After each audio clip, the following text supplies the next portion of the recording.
WhatsApp guys, welcome back to next video. आज की video का टाइटल है क्यों हो रही हैं ये बॉलीवुड मूवीज बॉयकॉट। तो Indians why are Indians boycotting this movies. तो फैक्ट भाई के चैनल से है।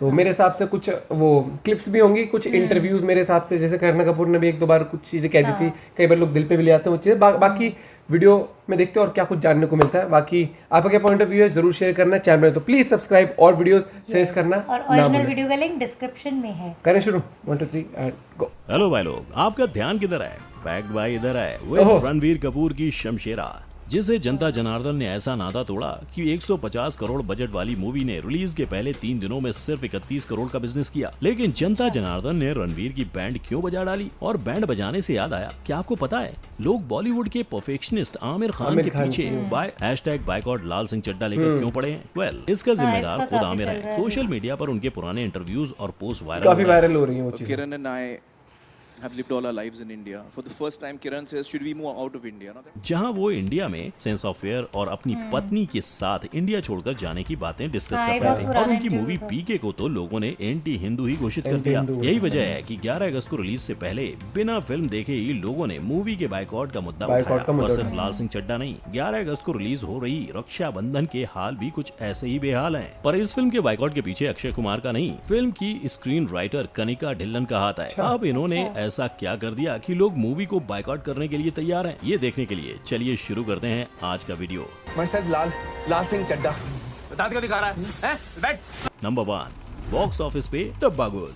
ये जो पब्लिक है ये सब जानती है, पब्लिक है।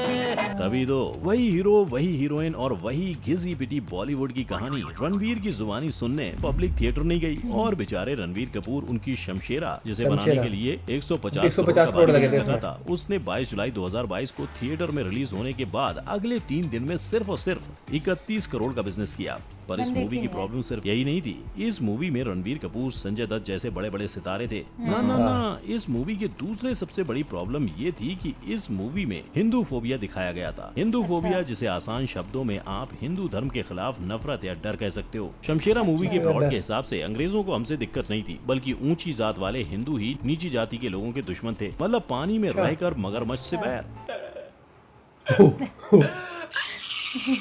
अरे भैया, अगर हिंदुस्तान में रहकर हिंदुओं के बीच में फूट डालोगे तो जाहिर सी बात है बॉलीवुड बॉक्स ऑफिस पे जनता आपका डब्बा गुल कर देगी, है ना? तो बस यही हुआ। नंबर 2, पद्मावत टू छपा। ये हुस्न परी, ये जाने जहां, ये सबसे हसी, ये सबसे जवान।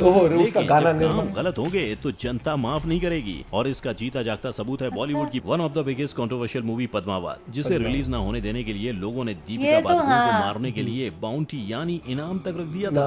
वहीं राजपूत, वो इस मूवी को बाइकआउट करने के लिए मोर्चे पर मोर्चे निकाल रहे थे, क्योंकि उनके मुताबिक 25 जनवरी 2018 में रिलीज हुई इस फिल्म में पहले मुसलमान बादशाह अलाउद्दीन खिलजी और हिंदू महारानी पद्मावत का एक इंटीमेट ड्रीम सीक्वेंस यानी सीन था, जो न सिर्फ राजपूतों के लिए अपमान की तरह था, पर उनके इतिहास को गलत तरीके से इसके काफी सारे सीन्स वो हुए थे। वैसे किया है वो हमारे सनातन धर्म हिंदू धर्म के ऊपर आघात किया है, हम उसको मुंह तोड़ के जवाब देंगे। इसी के चलते इंडिया भर से लोगों ने #बाइकआउट पद्मावती को ट्रेंड कर दिया। हालांकि डायरेक्टर बंसाली ने बाद में ये बताया कि फिल्म में ऐसा कोई ड्रीम सीक्वेंस नहीं है। इसके साथ उन्होंने फिल्म के कई सारे सीन्स को बदला और तब जाकर इस मूवी को रिलीज होने का मौका मिला। खैर, इस मूवी में हुए इन चेंजेस के बाद उसने जैसे तैसे 282 करोड़ का बिजनेस कर लिया। पर जनता के खिलाफ जाने का और अपना लॉस करवाने का सबक दीपिका पादुकोण को छपाक फिल्म के दौरान भी मिला था, जब वो सीएए के खिलाफ चल रहे प्रोटेस्ट के दौरान जेएनयू में स्टूडेंट प्रोटेस्टर्स के साथ खड़ी नजर आई थी। उस वक्त कईयों ने इसे पब्लिसिटी स्टंट, पैसों का खेल कहा था।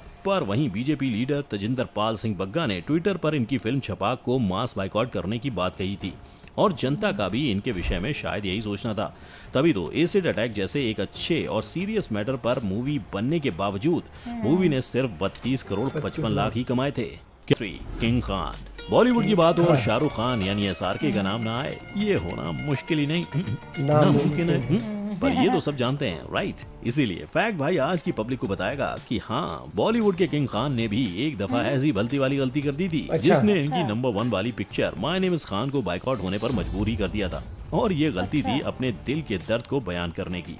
दरअसल पूरी कहानी ये है कि करण जौहर की डायरेक्टेड इस मूवी रिलीज होने ही वाली थी, पर इस दौरान अपनी पिक्चर को छोड़कर SRK ने इस विषय पर चर्चा कर दी कि वो इंडियन प्रीमियर लीग में पाकिस्तानी क्रिकेटर्स को भाग लेने का मौका न मिलने से कितने दुखी हैं। बस ये बात कुछ लोगों को सीधे दिल पर लग गई, जिनमें से एक थे विश्व हिंदू परिषद के लीडर प्रवीण तोगाड़िया, जिन्होंने ना आओ देखा ना ताओ, बस माय नेम इज खान को बायकॉट करने की बात कर डाली। और जनता जनार्दन उन्होंने SRK को समझाने की कोशिश की, पर उनके दिल SRK का पाकिस्तान वाला लव देखकर टूट चुके थे। अब नो पब्लिक सपोर्ट मतलब पिक्चर बायकॉट, और शायद ये मूवी बायकॉट भी हो जाती, पर ऐसा होने से पहले SRK ने बात को संभाल लिया। उन्होंने उनकी बात को गलत तरीके से समझे जाने की बात कही, और हालांकि इसके बाद भी माय नेम इज खान को रिलीज होने से पहले कुछ मुसीबतों को टालना पड़ा, पर आखिर में ये मूवी 2010 में रिलीज हो गई, जिसने बॉक्स ऑफिस पर रिकॉर्ड तो तोड़े, पर साथ ही ये विदेश में 1 बिलियन रुपीस कमाने वाली पहली फिल्म भी बन गई। Number 4, nepotism. Nepotism nepotism nepotism. Bollywood don't like it, they avoid, but nepotism like Bollywood, they can't avoid. इसीलिए जनता अवॉइड बॉलीवुड, जैसे जनता ने करण जौहर महेश भट्ट की सुपुत्री आलिया भट्ट की सड़क 2 को किया था। इस फिल्म के ट्रेलर को यूट्यूब पर देखते ही देखते जनता ने 13 मिलियन डिसलाइक्स का वरदान दिया था, जिसकी वजह हम सब जानते हैं, सुशांत सिंह राजपूत की डेथ, जिससे बॉलीवुड के नेपोटिज्म और महेश भट्ट का नाम जुड़ा था। इस मूवी ने ना तो बॉक्स ऑफिस पर धमाल मचाया, ना लोगों के दिलों में। शानदार और कलंक के बाद आलिया की तीसरी सबसे सुपर डुपर फ्लॉप फिल्म बनी, जिससे एक बात तो साफ हो गई, ये बड़े बड़े सितारे भले आसमान में बैठे हों, पर जमीन पर बसने वाले जनता से पंगा लिया तो इनके वारे न्यारे होने में करेक्ट। नंबर 5, दिल है मुश्किल। चली तो ठीक थी। ऐसा इस मूवी को देखने और इस बाला को ना देखने वाले किसी इंसान ने नहीं बोला होगा, पर अफसोस ये मूवी रणवीर कपूर की गंदी वाली एक्टिंग के चलते बायकॉट होने के कगार पर नहीं खड़ी थी। आइकॉनिक मूवी दूसरा आदमी और द फॉल्ट इन और स्टार्स जैसी मूवी से इंस्पायर होकर पकाई गई मूवी की खिचड़ी भी इसके बायकॉट होने की वजह नहीं थी। इस मूवी को बायकॉट कर देने के नारे इस मूवी में मौजूद पाकिस्तानी एक्टर फवाद खान की वजह से लगे थे। असल में इस मूवी के रिलीज से पहले ही 28 सितंबर 2016 उरी अटैक में हमारे देश के जवानों का खून बहाया गया था, और इस हमले के दर्द में डूबे भारत की जनता ने ये फैसला किया कि अगर हमारे भाई बहनों को कोई देश इस तरह मारेगा तो हम चुपचाप नहीं बैठेंगे। उस टाइम पे काफी बवाल हुआ था ये पूरा।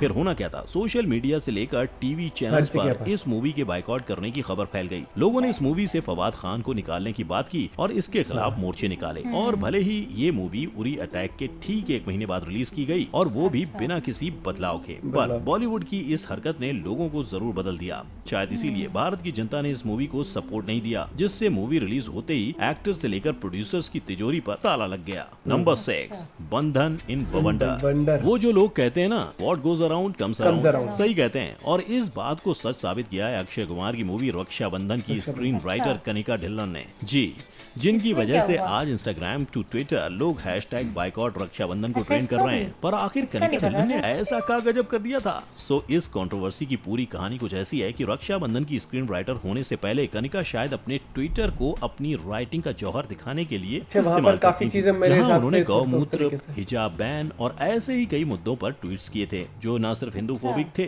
पर ये हिंदू रिलीजन के सेंटिमेंट्स को भी दुख पहुंचाने वाले थे। इसीलिए जब लोगों ने देखा कि हिंदू रिलीजन और उसकी मान्यताओं पर सवाल उठाने वाली कनिका हिंदू ट्रेडिशन रक्षाबंधन के मूवी प्रोजेक्ट से जुड़ी हैं, तो लोगों से उनका दोगलापन देखा नहीं गया, और लोगों ने कनिका के ट्वीट्स और रक्षाबंधन को ट्रेंड कर दिया। सोशल मीडिया पे क्या कमेंट लोगों ने करते हो, इस मुद्दे के चलते अक्षय कुमार पर भी सवाल उठाए कि आखिर वो ऐसे लोगों के साथ काम ही कैसे कर सकते हैं। अक्षय के कहे कई एंटी हिंदू पोस्ट को भी उछाला गया, और जब मीडिया ने अक्षय कुमार से कुछ ऐसा ही सवाल किया कि उनका #बायकॉट रक्षाबंधन ट्रेंड को लेकर क्या सोचना है, तो अक्षय ने ये कह दिया कि अगर आपको मूवी नहीं देखनी तो मत देखो, पर मूवी को इस तरह से बायकॉट करने का कोई सेंस नहीं है। अब फैक्ट भाई इनकी इस बात पर बस इतना ही कहेगा कि बॉलीवुड के खिलाड़ी को शायद एक नजर इस बात पर भी डालने की जरूरत है कि कनिका की बातों का कितना सेंस बन रहा है। खैर, ये बॉलीवुड का पर्सनल मैटर है। आप और मैं तो बस इतना कर सकते हैं कि बॉलीवुड में बनने वाली अच्छी मूवीज को बढ़ावा दें, उन सितारों को बढ़ावा दें जो अच्छा काम कर रहे हैं। जो नहीं कर रहे हैं उन्हें जनता देख लेगी, क्योंकि बॉलीवुड ने तो खुद ही कहा है, आम आदमी सोता हुआ शेर है, उंगली न को वरना जाग गया तो बिल्कुल सही बात। एंड आई बेट खुद की बैंड बाजा बारात करवाने का शौक किसी भी बॉलीवुड स्टार को नहीं होगा, और इसी डायलॉग के साथ फैक्ट भाई का काम खत्म और आपकी ड्यूटी चालू। मेरा मतलब अगर वीडियो पसंद तो वीडियो को लाइक करें, बिल्कुल, ये एक चीज़ मैं कहूँगा कि अगर कोई भी ऐसी चीज़ें होती हैं या कुछ इंटरव्यूज में अगर कोई भी चाहे कितना बड़ा सेलिब्रिटी हो चाहे बहुत आम आदमी हो, सोच समझ के कुछ भी बोलना कोई होता है, बात हाँ। होती है तो अगर लगता है कि लोगों को वो चीज़ सही नहीं लगी तो मेरे हिसाब से उसकी या तो एक्सप्लेन करें या उसके लिए अपोलोजाइज एक्सप्लेन कर दो, क्योंकि देखो ऐसा है कि इतनी सारी उसमें ना कुछ एक आध बात ऐसे हो भी हो जाती है, जाती हम है भी कि कई end of bar the day कुछ human बोल being है देते तो हैं। मुंह से हाँ, ऐसा नहीं कुछ कि ना कुछ- बिल्कुल अगर वो स्टार्स है तो परफेक्ट है, सब कुछ परफेक्ट हाँ। बोलेंगे, हमारे नॉर्मल बंदे के मुंह से भी कुछ ना कुछ ऐसा निकल जाता है लेकिन जो वो फिर लोगों को अगर बुरा लग जाता है। जनता को गलत लगता है या आम आदमी को किसी को भी अगर किसी सेंटिमेंट्स भी हर्ट होते हैं तो आपको बिल्कुल मैं कहता हूँ कि आपको प्रेस कॉन्फ्रेंस करके उसके ऊपर अपना पॉइंट ऑफ Clear व्यू करो आपको कि क्लियर हाँ। करना चाहिए, एक्सप्लेन करना चाहिए, वरना लोगों को भी ये सीधी बात है, अगर कोई चीज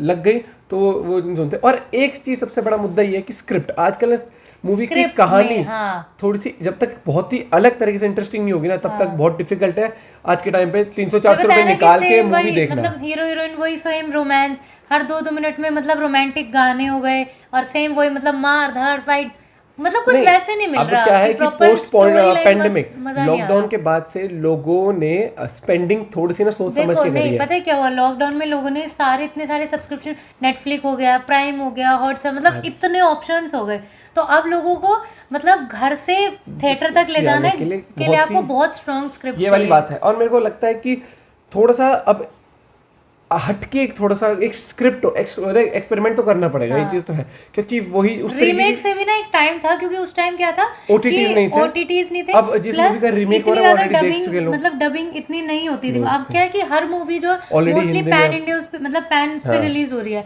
तो इतनी लैंग्वेज में पहले इतना रिलीज हो जाती है। और प्लस उसका आज के remake टाइम भी पर नहीं हो ये सकता। चीज है कि सिनेमा हॉल में अगर बंदा जाता है तो वो सोचता है कि 300 हाँ, रुपए तो मिनिमम आपके खर्च हो ही जाते हैं हाँ। एक टिकट पे। हाँ, तो वो सोचता है बस कि एक महीने वर्थ वेट कर लूंगा, मैं लगे। सब्सक्रिप्शन ही ना ले सबसे लूंगा नहीं फिर। वर्थ है या नहीं मूवी, ये चीज हाँ। भी कई बार रहता है माइंड में। हाँ। ये चीज बाकी हमारा पॉइंट ऑफ व्यू था ये, आपका क्या पॉइंट ऑफ व्यू इस बारे में जरूर बताना। लेकिन मुझे लगता है कि अगर किसी के भी सेंटिमेंट्स हर्ट होते हैं, चाहे वो पद्मावत में वो था कि ऐसा सीन है तो उसके ऊपर मेरे को लगता है संजय लीला बंसल ने उस टाइम पे भी ना नहीं, वो तो एक्सप्लेन भी change किया ना, हाँ। तो वो बहुत लेट कि वो ऐसा कोई सीन ही नहीं है उसके अंदर। मुझे लगता है कि अगर कोई चीज दिख रही है कि कोई कंट्रोवर्सी हो रही है या लोगों के सेंटिमेंट्स हर्ट हुए तो उसी टाइम पर आगे आके उसी टाइम पे रिप्लाई होना चाहिए। मेरे को लगता क्योंकि है वो उस तो केस मुझे में भी याद है लेट जो करा था शायद से। सॉन्ग था ना वो घूमर, घूमर में उनका मतलब ये था कि उनका जो कल्चर उसमें बताया था कि यहाँ से विजिबल था ये वाला जो तो वो पार्ट फिर था, ठीक उन्होंने है, body change part, करा। तो वो उन्होंने कवर करके दिखाया है जो सॉन्ग है वो चेंज हुआ है उसमें, और सीन तो कुछ ऐसा फिर था ही नहीं उसमें बहुत सारे चेंजेस हुए थे मूवीज में। हाँ, और वो फवाद खान को लेकर भी काफी वो बवाल हुआ था क्योंकि उसी टाइम पर उरी में अटैक हुआ था तो लोगों ने जैसे बिल्कुल शाहरुख उसमें खान के टाइम पे मुझे उस मूवी का नहीं पता था, माय नेम इज खान में भी ऐसा कुछ हुआ है, लेकिन फिर उसने एक्सप्लेन किया। हाँ, ये मुझे ये चीज है कि आप एक्सप्लेन करो आके, क्योंकि लोग हैं जो आपको स्टार बनाते हैं, लोग ही हैं जो एक ही बात से ऑफेंड होते हैं। और बहुत जल्दी लोगों का ये भी है कि अगर आपने एक्सप्लेन कर दिया तो, क्योंकि एंड ऑफ द डे यार फैन है लोग आप लोग के, तो अगर फैन है तो वो समझते भी हैं, लेकिन अगर कोई चीज़ हर्ट करे तो आप उसको एक्सप्लेनेशन जरूर होनी चाहिए उस चीज़ की। बाकी मिलते हैं वीडियो के साथ, बाय, टेक केयर।